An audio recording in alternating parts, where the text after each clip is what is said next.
Tu es dessus comme ça, c'est quoi? Ah! Carpes, casse-perle, casse-perle, casse-perle. Oui. On met le cœur la team. On monte rapidement à 2 millions. Bon, j'ai dit, vous la même là. Au-delà, vous n'êtes pas en train de tapoter. Hein. Ou bien vous voulez que vous brosse. Vous voulez que vous brosse, on dirait. Oh, Casper, Léa, Nimi, you are love, love, love, love, love. Allô? Allô? Je suis titulaire. Sortez-moi de là. Si tu as mis le haut-parleur, tu enlèves. Si tu as mis le couteau, tu enlèves. Tu ouvres ton gosier. Pas du tout. Je n'ai pas mis de haut-parleur. Parle. Alors, moi, je suis titulaire. Je suis mariée légalement à Haïti. Oui.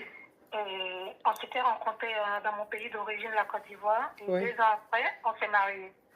Et du coup, je suis venue. Quand je suis arrivée dans son pays, en France, j'ai remarqué que mon mari était beaucoup, c'est quelqu'un qui est unique, c'est-à-dire il n'a pas de frère.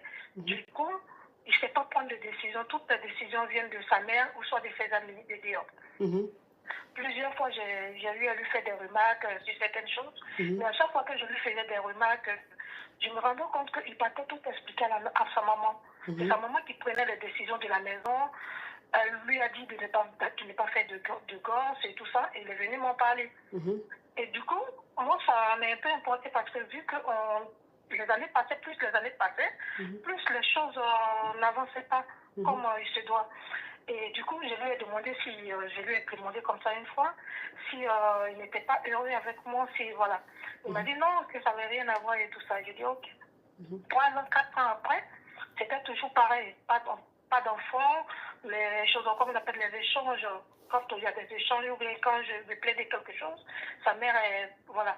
Et du coup, là, la 5e année, je n'en pouvais plus parce que c'était tout le temps des histoires, tout le temps des disputes. Et je lui ai demandé comme ça s'il souhaiterait qu'on se sépare. Il n'a jamais répondu. Et j'ai expliqué à l'une de leurs connaissances, une amie proche de leur famille. Et la dame, elle m'a dit comme ça, bon, ce que tu vas faire, c'est de partir un peu pour qu'ils puissent se ressaisir. Et du coup, comme elle avait une chambre de libre chez elle, elle m'a conseillé d'aller chez elle. Du coup, je suis allée chez elle. Mais avant de partir, il savait déjà, mon mari savait que j'étais là-bas. Il n'a jamais levé le petit doigt pour revenir, pour qu'on puisse parler. Il n'a jamais fait ça. Quelques mois après, j'ai essayé de voir si je pouvais lui proposer le divorce, qu'on se sépare, vu qu'il ne faisait pas d'efforts pour notre union. Et c'est comme ça, quand j'ai avisé, j'ai essayé de voir avec l'aide de sa tante, j'ai essayé de voir un avocat. Et puis bon, moi, c'était pas mon intention de divorce, mais c'était juste pour qu'il puisse se ressaisir. Et puis voilà. Là, quand ton avocat lui a envoyé le courrier que votre femme m'a approché elle souhaiterait que vous vous séparez, il n'a jamais répondu au courrier. Il a reçu le courrier, il n'a jamais répondu. Une année après, il perd son père. Et là, comme je me suis rendue, avant de me rendre, je l'ai appelé. Et lui-même, il m'a dit, non, viens, tout ça. Je suis allée, j'arrive là-bas, je me rends compte qu'il a sa maîtresse qui était aux obsèques aussi.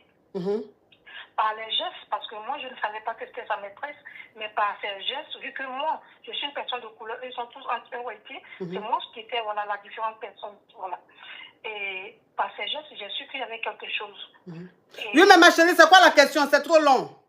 Voilà, donc, je disais comme ça. Donc, j'en venais. Du coup, la fille et moi, on s'est pris la tête parce qu'elle a suivi. Après ça, elle a suivi jusqu'à chez moi. Et j'ai parlé avec lui, on s'est pris la tête et j'ai les tabac, quoi, voilà. Et donc, elle avait même porté plainte contre moi. Elle a fait arriver au tribunal, mais le juge n'a pas tenu compte. Le juge m'a dit d'aller à la maison. Il ne regarde pas ce dossier.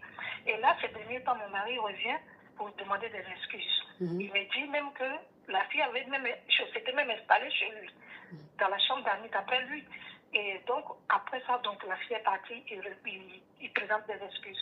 Donc là, qu'est-ce que je dois faire? Est-ce qu'il faut revenir avec lui ou entamer la procédure de divorce et tout ça? Il faut divorcer parce que c'est un fils à maman. Donc, ça ne sert à rien de continuer parce que ça sera toujours la même souffrance, ça sera toujours la même réalité.